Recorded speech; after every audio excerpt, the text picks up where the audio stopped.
तो जैसे बच्चों हम लोगों ने पिछले वीडियो में पढ़े थे कि बायोलॉजी क्या होता है। बायोलॉजी में हम लोग किन चीज़ों का अध्ययन करना है, इन चीज़ों के बारे में हम लोग पढ़े थे, ठीक। मगर आज हम लोग पढ़ेंगे 9th क्लास का चैप्टर फर्स्ट कोशिका, इसको इंग्लिश में सेल बोलते हैं। तो इसके बारे में हमने थोड़ा बहुत आपको पिछले वीडियो में बताया था, ठीक है। अगर आप लोगों ने पिछले वीडियो को नहीं देखे हैं तो जाकर देख ले, ठीक। और जैसे कि आपको पिछले वीडियो में मैंने बताया था कि सेल क्या होता है या कोशिका क्या होता है, ठीक। जैसे आप लोगों को मालूम रहना चाहिए कि जो कोशिका होता है या उसी को इंग्लिश में सेल बोलते हैं, ठीक। और जो ये सेल शब्द का उत्पत्ति हुआ है वो लैटिन भाषा से हुआ है, ठीक। लैटिन भाषा में सेलुला शब्द था, उन्हीं सेलुला शब्द से सेल शब्द का निर्माण हुआ है। किन से निर्माण हुआ है? सेलुला से हमारा सेल शब्द का निर्माण हुआ है, जिसका अर्थ होता है कमरा। किसका क्या होता है? कमरा। इसको इंग्लिश में हम लोग चेम्बर भी बोल सकते हैं, चेम्बर।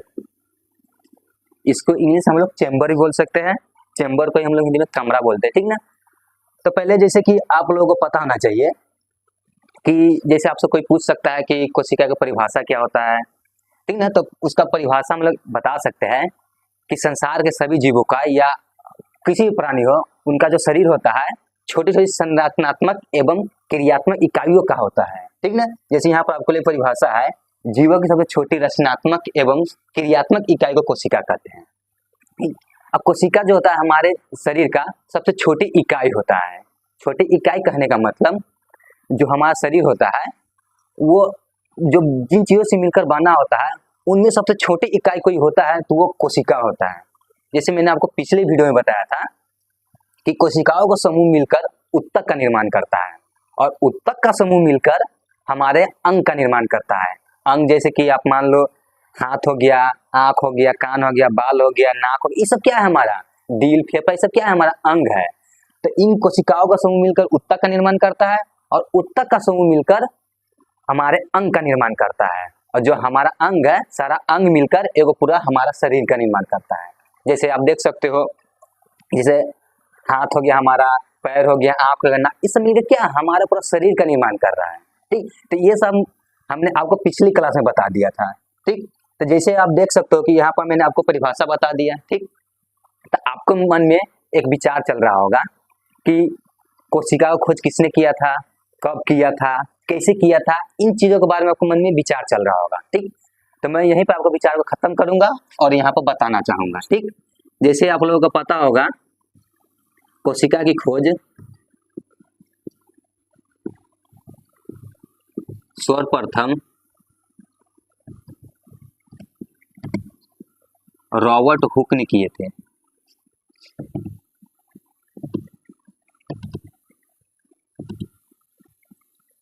कोशिका की खोज सर्वप्रथम रॉबर्ट हुक ने किए थे। कब किए थे? 1665 ईस्वी में किए थे। 1665 ईस्वी में। अब रॉबर्ट हुक कैसे खोज किए थे? तो रॉबर्ट हुक जो वैज्ञानिक थे उसने क्या ओक नामक विधि छाता है जिसमें कॉर्क पाया जाता है। तो रॉबर्ट हुक साहब ने क्या किया, उसमें से कॉर्क को काटकर, जब उसको काटकर सूक्ष्मदर्शी से वो देखे तो उसमें उन्हें छोटे छोटे छोटे चेम्बर यानी कमरा दिखाई दिए। तो जो रॉबर्ट हुक साहब थे ना, उन्हीं कमरों को कोशिका नाम दिए, जो उन्हें छोटे छोटे चेम्बर यानी कि चेम्बर दिखाई दिए। तो इंग्लिश में चेम्बर बोलेंगे, हिंदी में कमरा बोलेंगे। जो चेम्बर या कमरा दिखाई दिए थे उन्हीं का नाम उसने कोशिका दिए, ठीक ना। मगर जो रॉबर्ट हुक साहब ने कोशिका खोज किए थे वो मृत कोशिका खोज किए थे। किन कोशिका खोज किए थे? मृत कोशिका का। मृत कोशिका का खोज किए थे। जो रॉबर्ट हुक साहब ने कोशिका खोज किए थे, मृत कोशिका खोज किए थे, ठीक। जैसे आप लोगों को पहले एक बात बताना भूल गए यहाँ पर, जैसे कि आप लोग जैसे कोशिका, जैसे हम लोग हर एक चीज का अध्ययन करते हैं तो उसको कुछ न कुछ बोलते हैं। तो जैसे यहाँ पर जो कोशिका का अध्ययन करते हैं ना, उन्हें हम साइटोलॉजी बोलते हैं। जो कोशिका का अध्ययन करता है, कोशिका का अध्ययन साइटोलॉजी कहलाता है, ठीक है। तो कोशिका अध्ययन क्या कहलाता है? साइटोलॉजी कहलाता है। और जो रॉबर्ट हुक साहब ने खोज किए थे, कोशिका खोज किए थे, इसलिए रॉबर्ट हुक साहब को फादर ऑफ साइटोलॉजी कहा जाता है। मतलब साइटोलॉजी मतलब कोशिका का पिता कहा जाता है। तो यहाँ पर हम लिख सकते हैं फादर ऑफ साइटोलॉजी, और रॉबर्ट हुक साहब को कहते हैं।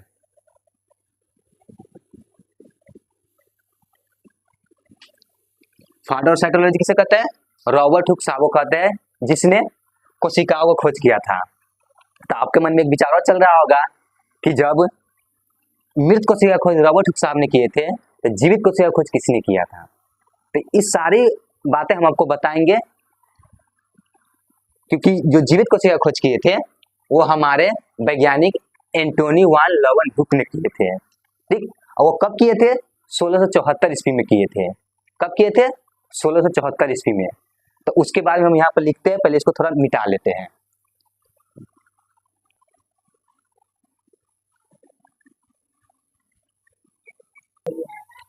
ठीक है, तो आपको अच्छी से समझ में आ गई होगी। अगर नहीं समझ में आया हो तो आप कमेंट कीजिए, हम आपके सॉल्यूशन का हल करेंगे। अगर समझ में आ गया हो तो आप लोग इसे नोट कर ले या स्क्रीनशॉट मार ले, फिर आगे आपको हम बताते हैं। जैसे हम अभी आपको बताएं कि मृत कोशिका खोज रॉबर्ट हुक साहब ने किए थे। तो जब कोशिका खोज कर दिए तो सब में खोजों को होड़ लग गया कि भाई इसने अगर मृत कोशिका खोज कर दिया तो हम भी इसमें कुछ खोज करेंगे। तो इन्हीं खोज के दौरान हमारे आए एंटोनी वान लीeuwenhoek। एंटोनी वान लीeuwenhoek। एंटोनी वान लीeuwenhoek ने जीवित कोशिका खोज की है।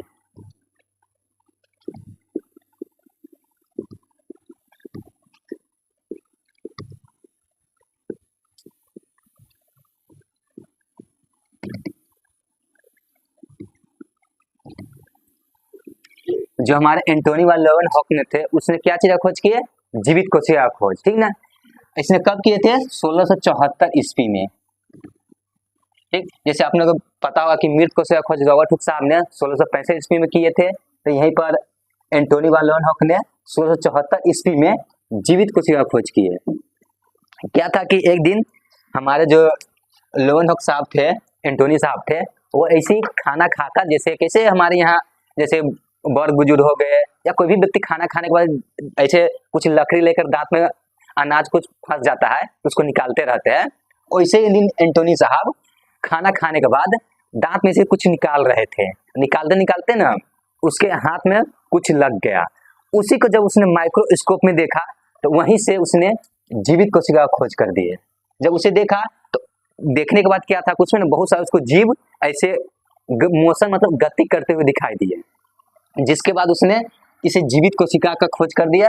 इसीलिए एंटोनी साहब को फादर ऑफ बैक्टीरियोलॉजी कहा जाता है। मतलब बैक्टीरिया का जनक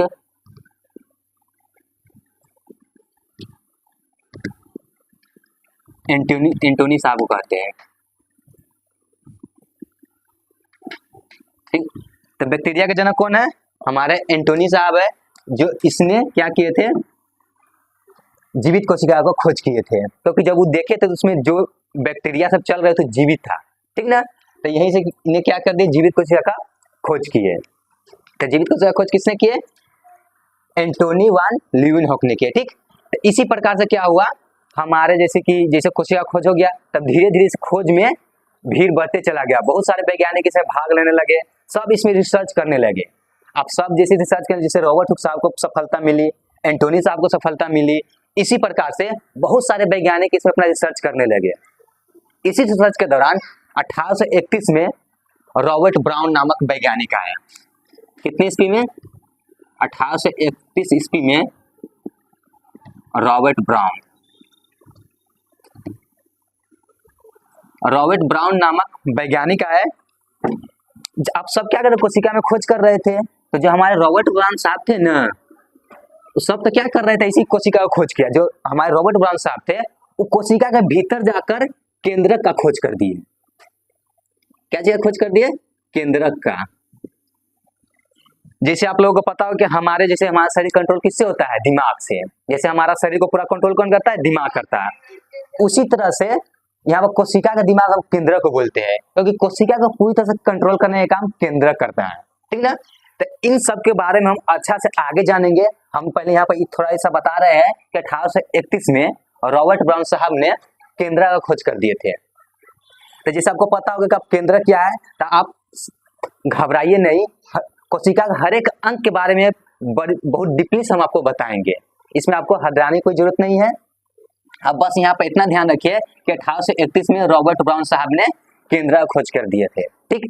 तो आप यहाँ पर कंफ्यूज हो सकते हैं। जैसे आपको पता तो होगा कि रॉबर्ट हुक साहब ने मृत कोशिका का खोज किए थे, यहीं पर रॉबर्ट ब्राउन साहब ने केंद्र का खोज कर दिए। तो दोनों का नाम तो सेम है, रॉबर्ट ब्राउन और रॉबर्ट हुक, दोनों का शुरुआत का नाम सेम है।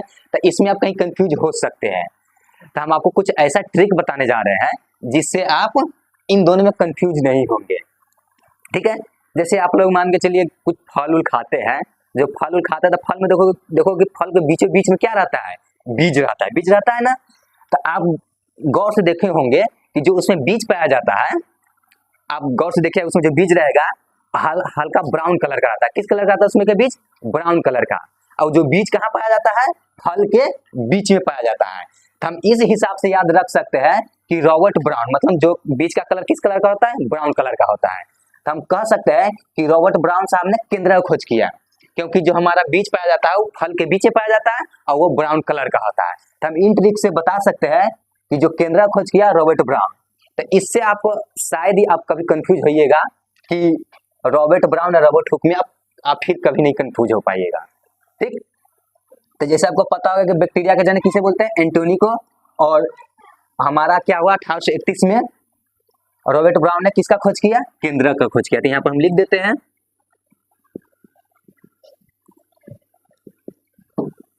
रॉबर्ट ब्राउन ने केंद्रक का खोज किया, ठीक। तो ये हमारा 1831 में किया, फिर इसी में खोज चलते चला गया, ठीक। खोज चलने के बाद क्या हुआ? इसके बाद हमारे वैज्ञानिक आए, स्लाइडेन एंड स्वान नामक दो वैज्ञानिक आए। दो वैज्ञानिक कौन कौन आए? स्लाइडेन एवं स्वान। स्लाइडेन एवं स्वान नामक दो वैज्ञानिक आए। अब इनके पास खोजने के लिए कुछ नहीं बचा, तो इन दोनों ने क्या किया? कोशिका का सिद्धांत दे दिए। कोशिका का सिद्धांत। तो कोशिका के सिद्धांत किसने दिए है? स्लाइडेन एंड स्वान नामक दो वैज्ञानिकों ने कोशिका के सिद्धांत दे दिए। इन्हीं सिद्धांत के दौरान इन दोनों का कहना है कि संसार के जितने भी जीव होते हैं उनका शरीर कोशिकाओं से मिलकर बना होता है। इनका कहना था? स्लाइडेन एंड स्वान का कहना था, ठीक। इसके बाद आते हैं हमारे अगले वैज्ञानिक। इसमें खोज का और लग गया था। इसी खोज के दौरान हमारे वैज्ञानिक आते हैं, विर्चो साहब आते हैं। विर्चो 1855 में विर्चो साहब आते हैं। इसने बताया कि जो हमारे शरीर में कोशिका का निर्माण होता है, पहले से मौजूद कोशिका से ही दूसरी कोशिका का निर्माण होता है। जैसे यहाँ पर हम लिख देते हैं, हमारे शरीर में कोशिका का निर्माण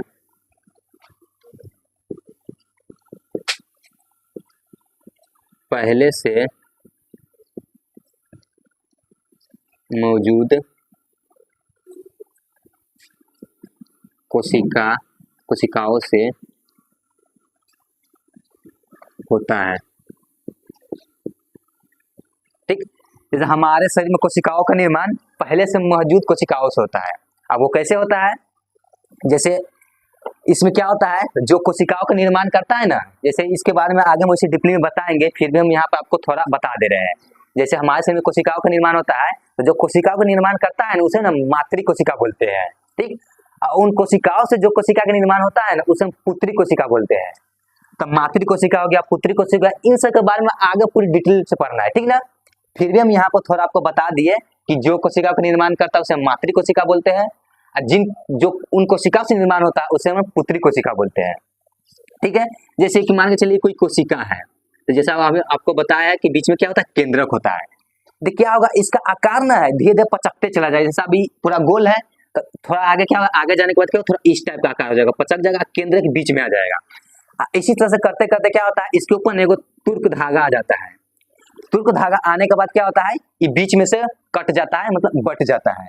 तो यहीं से क्या हो गया कि हमारा एक मातृ कोशिका से दो पुत्री कोशिका का निर्माण हो गया।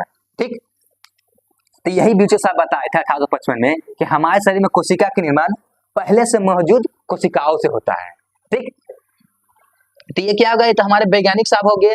ठीक है, आप जैसे आपको दिमाग में चल रहा होगा कि जैसे आप कोशिका में पढ़ रहे हैं, कोशिका खोज किसने किया, जीवित कोशिका खोज किसने किया, मृत कोशिका खोज किसने किया, ये आप सबको पता है। आपको ये भी पता रहना चाहिए कि सबसे बड़ी कोशिका कौन होता है, सबसे छोटी कोशिका कौन होता है, मानव शरीर में सबसे बड़ी कोशिका कौन होता है। तो इनके बारे में हम बताएंगे। तब तक क्या करें, आप इसका या तो नोट कर लीजिए या स्क्रीनशॉट ले लीजिए, फिर हम आपको बताएंगे इससे आगे। ठीक है, जैसे हमने इससे पहले क्या देखे कि हम लोग पूरा वैज्ञानिक के बारे में देखे कि कौन कोशिका में खोज किए, क्या कैसे किए। ठीक ना, अब हम लोग यहाँ पर जानने की कोशिश करेंगे कि कौन सबसे बड़ी कोशिका होता है, कौन सबसे छोटी कोशिका होता है, मानव शरीर में कौन सबसे बड़ी कोशिका होता है, मानव शरीर में कौन सबसे छोटी कोशिका होता है। इन सारी चीजों के बारे में हम लोग यहाँ पर जानेंगे। ठीक, जैसे आपको पता होगा कि जो कोशिका को जो सबसे छोटा आकार हो सकता है वो हमारा 0.1 माइक्रोमीटर तक हो सकता है। कितना तक हो सकता है, 0.1 माइक्रोमीटर। इससे छोटा कोशिका हो ही नहीं सकता है। जो सबसे छोटा कोशिका होगा उसका आकार होगा 0.1 माइक्रोमीटर होगा। ठीक, जिसमें आ जाता है हमारा आ जाता है माइक्रोप्लाज्मा। ठीक ना, कौन हो जाएगा, तो इसलिए हम इसको बोलेंगे सबसे छोटी कोशिका कौन होता है, माइक्रोप्लाज्मा। ठीक ना, या इसको भी बोल सकते हैं प्लूरोमोनिया को बोल सकते हैं। ठीक ना, ये हमारा क्या होता है, सबसे छोटी कोशिका होता है। ठीक, क्योंकि इसका आकार मात्र 0.1 माइक्रोमीटर होता है। ठीक, यही आपको पता होगा। अब यही आपको जैसे आपको पता होगा कि सबसे छोटी कोशिका कौन होता है, तो यही आपको बताएंगे कि जो सबसे बड़ी कोशिका होता है ना, वो शुतुरमुर्ग का अंडा होता है, जिसका आकार 170 mm गुने 130 mm मतलब मिलीमीटर होता है। ठीक ना, तो क्या हो गया, सबसे बड़ी कोशिका का आकार हो गया। ठीक ना, जो किसमें पाया जाता है, शुतुरमुर्ग के अंडा। ठीक ना, अब यहीं पर क्या होगा, जैसे आपको पता होगा कि ये जो सबसे छोटी और बड़ी कोशिका है ये ओवरऑल सभी जीवों को लगाकर है। ठीक, ऐसे आपके मन में चल रहा होगा इधर पूरा संसार के सभी जीवों में लगाकर है कि सबसे छोटी और सबसे बड़ी कौन है। ठीक, कहीं आपके दिमाग में चल रहा होगा कि हमारे शरीर में सबसे छोटी और सबसे बड़ी कोशिका कौन है। कहीं आपको बता देंगे कि जो हमारे शरीर का जो सबसे बड़ी कोशिका होता है वो अंडाणु होता है। कौन होता है, अंडाणु। यही बता देंगे आपको कि हमारे शरीर की सबसे छोटी कोशिका होता है वो शुक्राणु को कहते हैं।